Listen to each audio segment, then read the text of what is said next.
What's up, Aztec fans, and welcome to another edition of the Extra Point with AztecSportsReport.com. Agustin, Gonzalez, and Edward Lewis coming at you from Qualcomm Stadium, where the San Diego State Aztecs just beat Fresno State 35-28 in the Battle of the Oil Can. And Edward, pretty much a typical San Diego State victory. Rocky Long called it shooting yourself in the foot. First half, they come down, get down by 21, then score 28 unanswered points, and then Ronnie Hillman punches it in with a minute left to take the lead. Yeah, I thought a couple of the funnier quotes from the post-game press conference was Larry Parker. He's like, dude, we don't do it on purpose. And Rocky Long said the same thing. He's like, I don't coach to do this, but it just happens. And that's the thing about this team. That's the thing about this. The fans need to just chill out. And I guess it's too late now because the season's basically over. They only have one game left. But they've been doing it all year. I mean, they shoot themselves in the foot, like Rocky said, and they just find a way to get back. Now, granted, in bigger games, it ultimately hurts them. But when you're playing 4-8 Fresno State, 4-8 UNLV, 4-8 New Mexico, whatever, I mean, these bad teams, you could do it. And it's just something they've developed. I mean, as fans, it's frustrating, I guess. But like Rocky said, it's better to start slow and finish fast than to start fast and finish slow. So they got the win. Mm-hmm.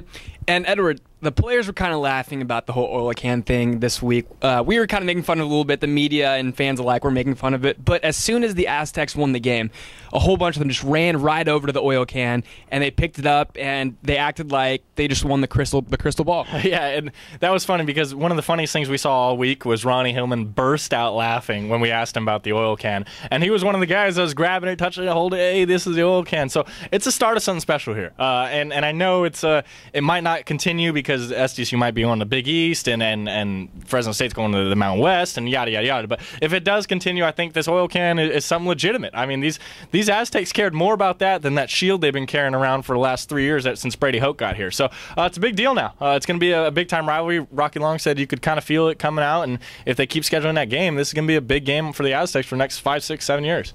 Mm-hmm. And Edward, before the game, we got to catch up with John David Wicker, the senior associate athletic director at San Diego State, and he gave us a little insight in the bowl picture. What did you really get out of that conversation? It looks like if TCU gets to the BCS automatic qualifier bid, it looks like it's going to happen because a lot of the teams that had to lose did lose. I know for a fact number 6, Houston lost. That's big because they would have taken TCU's automatic qualifier. I know number 14, Georgia lost. I know 15 and 16, Wisconsin and Michigan State were going to lose because they're playing each other. So everything kind of fell into place for TCU to jump to number 16. That puts them in the BCS. That gives Mountain West four teams for 4 bowls. He said the poinsettia is likely to take Wyoming over SDSU because for some reason the poinsettia feels inclined to take the head-to-head matchup despite SDSU sold out this stadium last year. It's really mind-numbing. But apparently that's what he thinks. He thinks they're going to take Wyoming and leaving SDSU to the New Mexico Bowl.